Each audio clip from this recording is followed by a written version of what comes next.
Seguimos con el curso de programación de aplicaciones móviles básico y en este caso, después de ver en la primera clase una breve introducción de cómo funcionaba todo el mundo de las aplicaciones móviles, nos vamos a centrar en cómo podemos crear ese archivo que instalamos en nuestros móviles, es decir, cómo programamos la aplicación.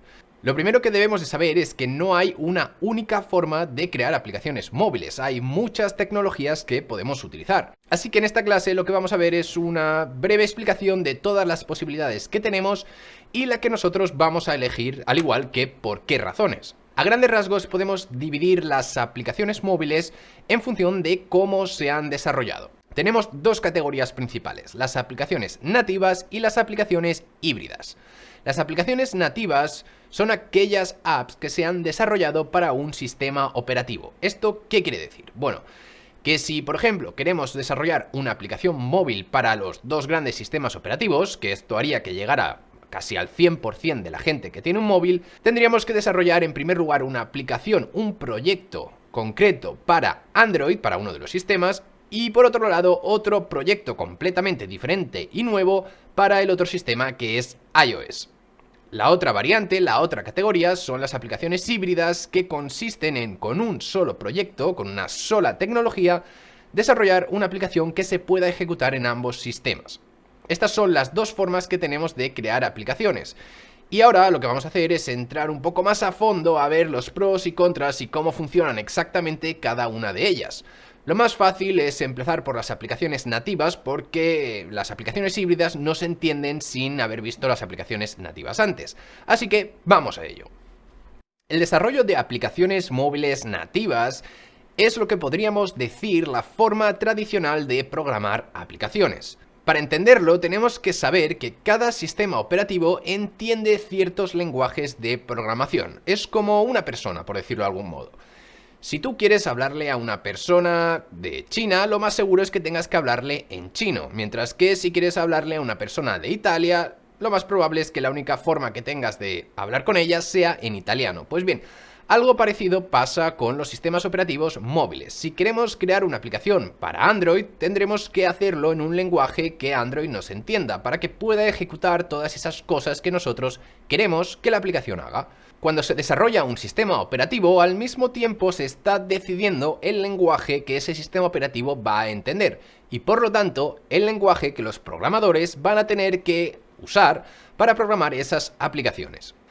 Bien, veamos entonces qué lenguajes entienden los sistemas operativos móviles que tenemos. En primer lugar tenemos Android. En el caso de Android tenemos dos lenguajes de programación. El primero es Java, que es un lenguaje que ha estado bastante tiempo en el mundo de la programación y que no únicamente está presente en el desarrollo de aplicaciones móviles, sino también en aplicaciones de escritorio y muchos otros ecosistemas. Y por otro lado tenemos Kotlin, que es un lenguaje más moderno, que ha surgido hace pocos años y que también es compatible con Android. En otras palabras, Android lo entiende. Esto quiere decir que si queremos programar una aplicación nativa para Android, vamos a tener que utilizar Java y Kotlin o ambos a la vez, que también es posible. En el caso de iOS tenemos también una situación parecida, que es un lenguaje que ha estado más tiempo desde que iOS salió al mercado y otro más nuevo que salió recientemente. El más antiguo es Objective-C y por otro lado el más moderno es Swift. Es la misma situación que con Android. Si queremos programar una aplicación nativa para iOS vamos a tener que utilizar Swift o Objective-C, es decir, aprenderlos y utilizarlo para programar la app.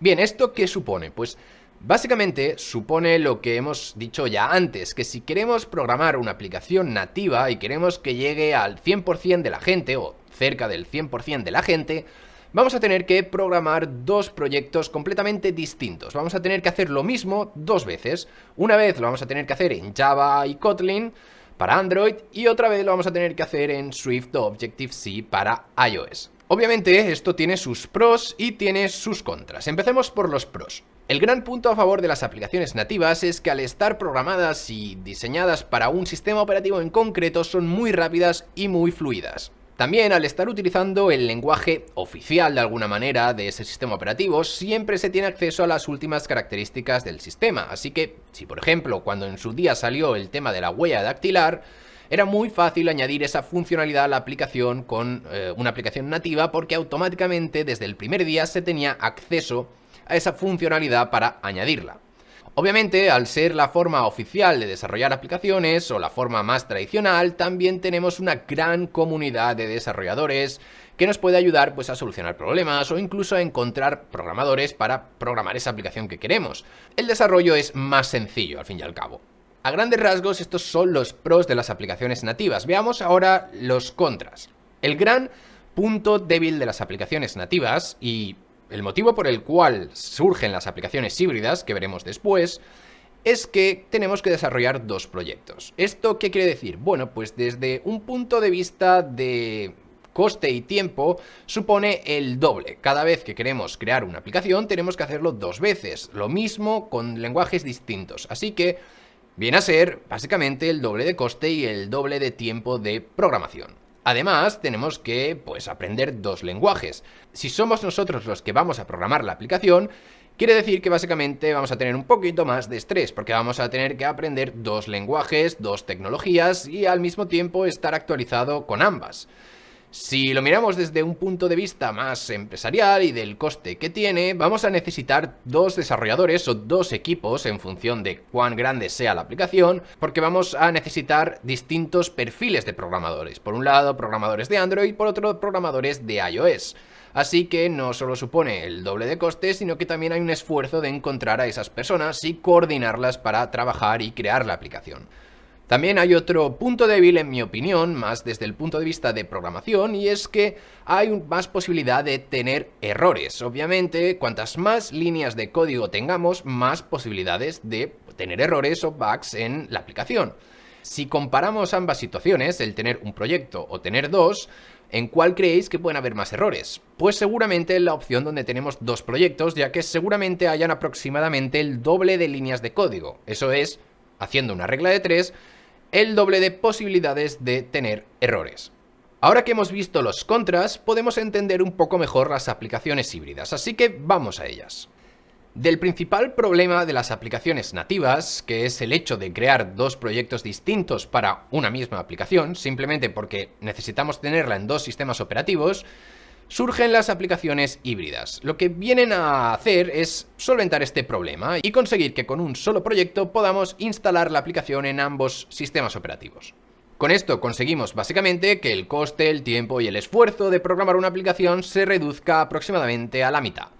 Esto no es algo propio de los sistemas operativos móviles o del mundo móvil, es un problema que ya ha estado ahí en el mundo de la programación desde hace años. La misma situación existe en las aplicaciones de escritorio o de ordenador común, digamos. Tenemos ahí tres sistemas operativos principales, que son Mac, Windows y Linux, y cada uno de ellos tiene su forma de programar sus aplicaciones nativas. También existen tecnologías híbridas que permiten acelerar el desarrollo con un solo proyecto que valga para todos. Así que no es algo nuevo, sino que es algo que en cierta medida ya viene pasando en programación desde hace bastantes años. El objetivo, como decía, de las aplicaciones híbridas es que con un solo proyecto podamos instalar esa aplicación en cualquier sistema operativo. De todas formas, aquí la cosa se complica un poco más, tampoco vamos a entrar mucho, pero vamos a verlo por encima. La cosa es que no existe una sola manera de crear aplicaciones híbridas. Al mismo tiempo tenemos diferentes tecnologías o frameworks con los cuales podemos crear estas aplicaciones. Podemos dividir las tecnologías híbridas en dos categorías, las tecnologías web y las tecnologías seminativas. No es que exista una nomenclatura para llamar a estas tecnologías híbridas, esto me lo acabo de sacar de la manga, lo de seminativas, pero ahora veremos qué quiere decir exactamente y qué diferencia hay con las tecnologías web.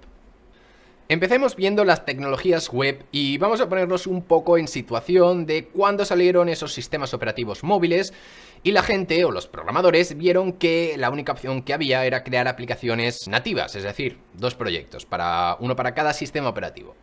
El tema es que ahí algunas personas empezaron a pensar cómo podían acelerar el desarrollo y crear un solo proyecto para ambos sistemas. Lo que vieron es que había un componente común en ambos sistemas operativos, y este era el navegador. El navegador, que en el caso de Android es Chrome, no siempre lo ha sido, pero ahora mismo sí que es el navegador principal. Y en iOS tenemos Safari. Tiene una cosa muy interesante para los programadores y es que funciona con tecnologías web. Estas tecnologías web son exactamente las mismas, es decir, una web cuando se programa una única vez y funciona perfectamente bien en iOS, en Safari y en Android, en Chrome. Entonces lo que pensaron esos programadores fue: vamos a crear una aplicación nativa que únicamente lo que va a tener es un componente, que es un navegador incrustado de alguna manera, sin las barras de arriba y las barras de abajo, y vamos a programar nuestra aplicación como una web, y luego lo vamos a poner ahí y ya está. Esto es básicamente, y muy por encima, cómo funcionan las tecnologías web. Obviamente conseguían una cosa, que era solventar el problema de desarrollar dos veces una aplicación. Encontraron una tecnología que funcionaba en ambos sistemas, que son las tecnologías web, como puede ser pues HTML, CSS, JavaScript, que funcionan perfectamente bien en ambos, y decidieron utilizar eso para programar las aplicaciones. Con esto consiguieron solventar el problema de tener distintos proyectos, sino que simplemente tenían uno.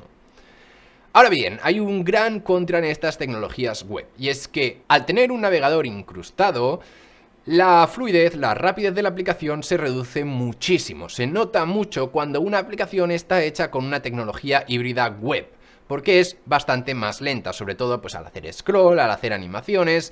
Se nota bastante, hay más lag, no es tan fluido como las aplicaciones nativas. Al fin y al cabo, lo que se está haciendo es crear una aplicación sobre, de alguna manera, otra aplicación, que es el navegador, y finalmente toda la programación que se hace. Así que de esta manera la rapidez y fluidez de la app se ve bastante afectada, bastante mermada. Sí que luego más adelante fueron surgiendo otras tecnologías que trataron de mejorar esto y lo consiguieron, como por ejemplo React Native, pero aún así aún hay ciertas cosas que no acaban de funcionar igual de bien. Algunos frameworks que entrarían dentro de esta categoría de tecnologías web pueden ser el que ya he dicho de React Native, o también pues PhoneGap o Ionic. Vamos ahora a lo que serían las tecnologías semi-nativas híbridas que decía. Para entender esto, volvamos al punto en el que explicaba que los sistemas operativos entienden unos lenguajes concretos. Bien, ponía el ejemplo de que si quieres hablar con alguien de China, tienes que hablar seguramente en chino, y si quieres hablar con alguien de Italia, pues seguramente tienes que hablar italiano. Y hacíamos el símil este con Android y Java Kotlin, y iOS y Swift y Objective-C. Bien, lo que pasa aquí es que hay un lenguaje más que es común para ambos sistemas operativos. Para entenderlo, volvamos a hacer la analogía de los lenguajes y las personas, y fijémonos en qué pasa con el inglés. El inglés podríamos decir que es el lenguaje común para todas las personas. Seguramente si tú vas a China y eres pues de España, no vas a intentar hablarle a alguien en chino, a no ser que lo sepas hablar obviamente, sino que lo vas a hacer en inglés, es como el lenguaje universal. Así que podríamos decir que los móviles también tienen un lenguaje universal o una serie de lenguajes que entrarían pues dentro de lo que sería C, C++. Esto es exactamente la funcionalidad que aprovechan muchos otros frameworks, muchas otras tecnologías, para poder programar aplicaciones una sola vez que funcionen en ambos sistemas. Los puntos fuertes de las tecnologías seminativas híbridas es que, obviamente, conseguimos solventar, al igual que en las tecnologías web, el problema del coste, del tiempo, del esfuerzo, al tener un solo proyecto para ambos lenguajes, pero además conseguimos solventar el tema de la rapidez y la fluidez. Estas tecnologías que decía, C, C++, son las que utilizan los juegos. Los juegos generalmente se programan con estas tecnologías y funcionan en ambas plataformas o en muchas otras plataformas que también los entienden. Son lenguajes más de bajo nivel, por decirlo de alguna manera. Así que estos frameworks, tecnologías, hacen exactamente lo mismo que hacen los juegos. Aprovechar este lenguaje de bajo nivel para programar las aplicaciones y que sigan siendo fluidas igual que una aplicación nativa. No hay prácticamente ninguna diferencia a nivel visual, a nivel de usuario, de una aplicación que ha sido programada de forma nativa y una aplicación híbrida que ha sido programada con una de estas tecnologías que llamamos semi-nativas. El punto débil, sin embargo, si ya las comparamos con las aplicaciones nativas, es que quizás no tengamos una comunidad tan grande. Al no ser la forma oficial del sistema operativo de programar las aplicaciones, no hay tantos programadores, tanta gente, tantos recursos que nos puedan ser útiles a la hora de programar. Y por lo tanto quizás tengamos que pensar más o sacarnos nosotros las castañas del fuego de vez en cuando. También hay que tener en cuenta que son tecnologías más nuevas. Como veremos ahora, la que nosotros elegiremos tiene únicamente poco más de 1 año, 2 años. Así que pues tenemos que lidiar con eso de alguna manera. Por otro lado, también hay que decir que estamos un poco ligados a la tecnología que estamos utilizando, así que si esa tecnología tiene algún error o no soporta quizás alguna funcionalidad que el sistema operativo ha añadido recientemente, quizás estemos un poco capados por ahí. Generalmente no nos va a pasar con la que vamos a utilizar nosotros, pero puede ser algo que pase en un futuro. Aquí a grandes rasgos tenemos dos opciones. La primera es Xamarin, que es una tecnología de Microsoft, y luego tenemos Flutter, que es una tecnología de Google. Y esta es precisamente la que nosotros vamos a usar. Veamos entonces los motivos por los cuales vamos a utilizar Flutter.